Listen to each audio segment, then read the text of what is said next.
Hi, I'm Jeff Gillum of Hartstead Farms. The following is a presentation that we did some time ago with the Hunt County USDA office, and I would like to share it with everyone here. Let me say that when I started the High Tunnel program, I had absolutely no idea what I was doing. But I'm a quick learner. I ask lots of questions and I reference lots of online information. And most importantly, I love to share what I've learned along the way. A little about my background. I graduated with a computer science degree from the University of North Texas, and I've spent most of my career self employed and as the director of IT for McKinney ISD. I recently semi retired, and I'm devoting my time to helping my father in law with his business and doing the market farming. I do come from a long line of farmers in my family. My great granddad, Joseph Hayden Yates, settled in Old Greer County, which was originally part of Texas and then became part of Oklahoma. My brother still farms the land that was his farm. Both sets of my grandparents were farmers in southwest Oklahoma, raising mainly cotton and wheat. Both were ranchers as well, with my dad's parents having a small dairy and my mom's parents raising beef cattle. I grew up spending most of my summers on the farm helping with wheat harvest.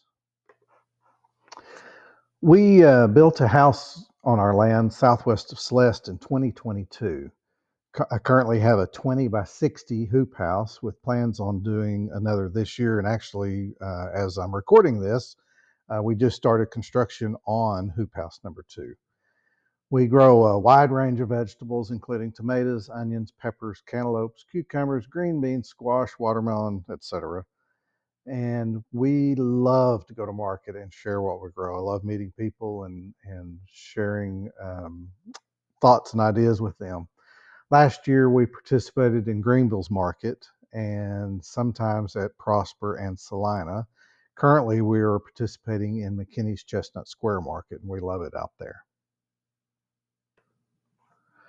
All right, in October of 2023, I was watching a YouTube video on how to do something on the farm. I don't remember exactly what it was, but the author of the video mentioned something about a high tunnel program through the USDA. So I started doing a little online research and as to what the program was all about. I called the USDA Hunt County office and I initially spoke to a lady by the name of Monica. She was so helpful and informed me more about the program. So a few days later, in November of 2023, I was at their office in Hunt County making application for the High Tunnel program. Monica and Tristan at the USDA office there in Hunt County were and are so helpful and knowledgeable.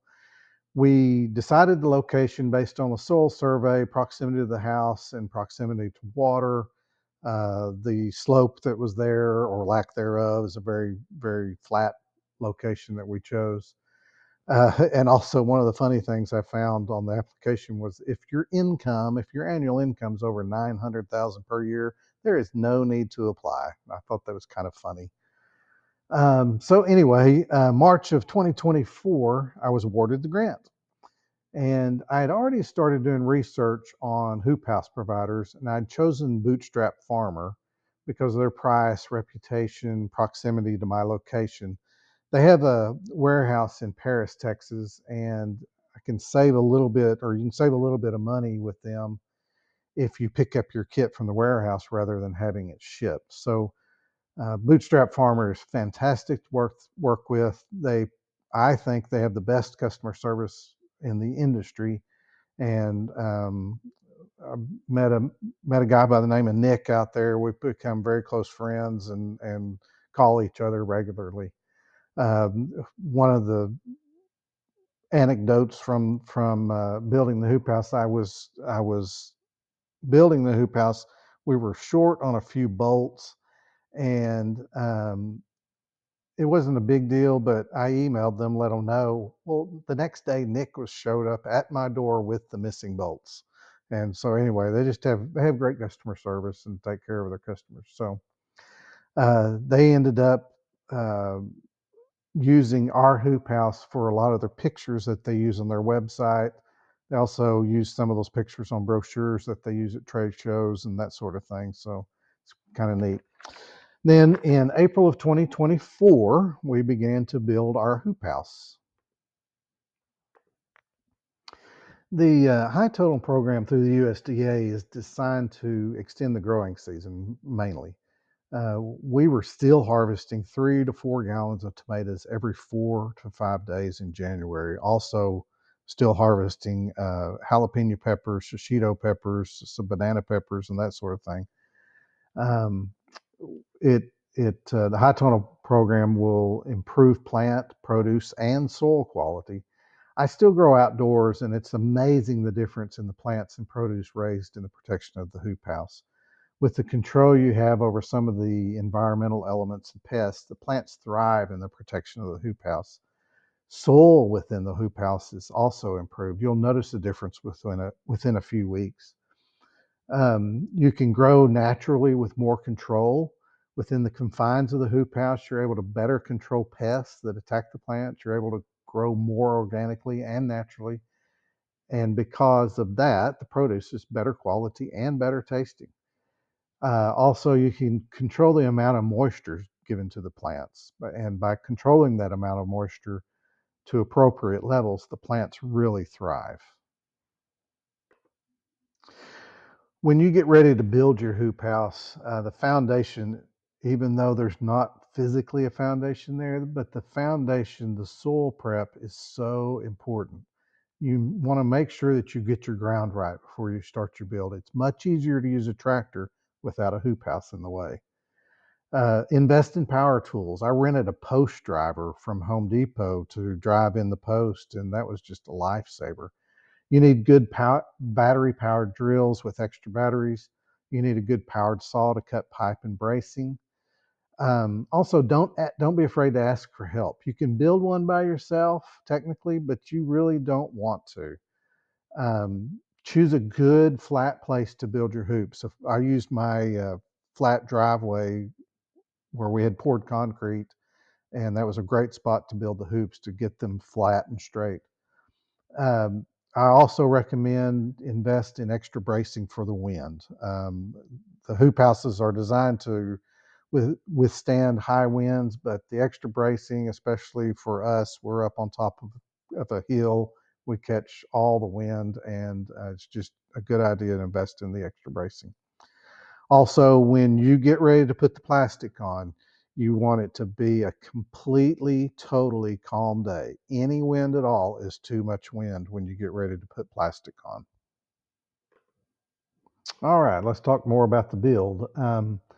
Ground prep's really important, as I said. I tilled my area a couple of times. You want to make sure it's flat and it drains away from the location.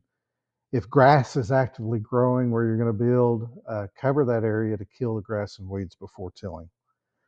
If you have black clay or your soil's not real healthy, till in some compost with that.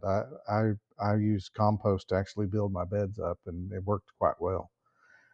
Make sure your edges are flat for the bottom bracing where it contacts the ground. You don't want any gaps there that could allow pests to enter the hoop house that way.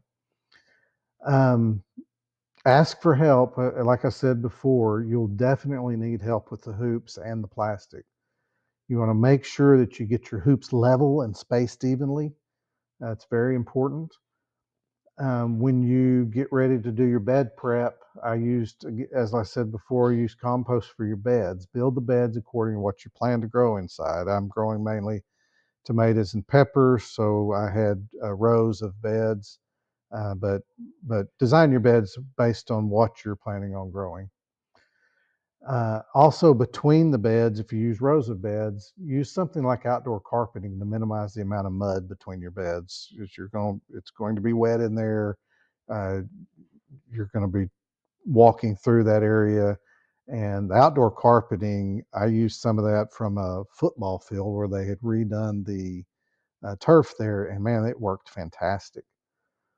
When you're growing, make sure you monitor the temperature and moisture. I use a device that I bought off of Amazon. It works fantastic. It has an app on my phone it will alert me when the temperature is exceeds a certain threshold or goes below a certain threshold, and it works fantastic. Um, Watch for pests. You want to eliminate any pests before they become a problem. So just make sure you keep an eye on things in there. I feed liquid fertilizer through drip irrigation with an injector, and I'll talk more about that later. But I use fertilizer from AgroThrive. That's a fish-based fertilizer, and it works quite well. Harvest during optimal growing temperatures, you may need to pick daily. I mean, there were days, even in the fall, that we had to pick every single day. During the winter, January time frame, we were picking 3 to 4 gallons every 4 to 5 days of tomatoes, and the peppers were thriving as well. So make sure you keep an eye on your harvest as well. A lot of people ask us how we irrigate in the hoop house, and we use mainly drip irrigation. We also have overhead irrigation, and that overhead is great for when the plants are young and don't have a great root system developed yet. And then, but once they kind of mature, you switch over to primarily drip irrigation. We use an injector for our liquid fertilizer, and I'll talk more about that later. We monitor the soil moisture and irrigate as necessary, and that's one great thing about the hoop house. You can control the moisture inside there. All right, a little bit about lessons learned along the way. Uh, Make sure that you invest in a good quality heater. Invest in temperature alarms. We had like I said before, we were harvesting 3 to 4 gallons of tomatoes in January, and I had a propane heater. Well, we had a very cold night where the temperature dropped into the low 20s one night. My propane heater froze up, and overnight we lost everything. The temperature got below 32 and stayed there about 2 hours, and we lost everything in the hoop house and had to start right over. So invest in good temperature monitor. And I now have a temperature monitor that I have an app on the phone that alerts me when the temperatures fall above or below threshold. So make sure that you invest in good heaters and temperature monitoring. Also, a fertilizer injector. I use a device I bought off of Amazon from Nutri. I use the 4% fertilizer injector, and I'll have other episodes where I'll talk about the device that I designed to use the injector with the irrigation system. You want to invest in good fans. We have an exhaust fan to keep the temperature down during the summer. We also have fans that circulate air. That's great for pollination, especially with tomatoes and peppers. Um, so invest in good fans. Also, we had one corner of our hoop house. I did not get the water flow right, and it was flowing through the hoop house if we had a big rain, and that was a really difficult thing for me to fix after the hoop house was up and I was actively growing in there. So make sure that you get your water flow, your foundation before you ever start right, so that the water doesn't build up inside the hoop house. I'm a big fan of history and a big fan of Thomas Jefferson, and I found this quote when I was putting this presentation together. Agriculture is our wisest pursuit because it will, in the end, contribute to the most to real wealth, good morals, and happiness. It's a quote by Thomas Jefferson I really liked. This slide just has a couple of pictures from our hoop house. These were taken by a professional photographer that Bootstrap Farmer had hired, and just really pretty pictures. Thank y'all for watching, listening to this presentation, and we hope that you'll visit us at hartsteadfarms.com, like us on Facebook, comment on our website and our blog, and also visit us on Instagram, Hartstead Farms. Thank you very much. Y'all have a great day.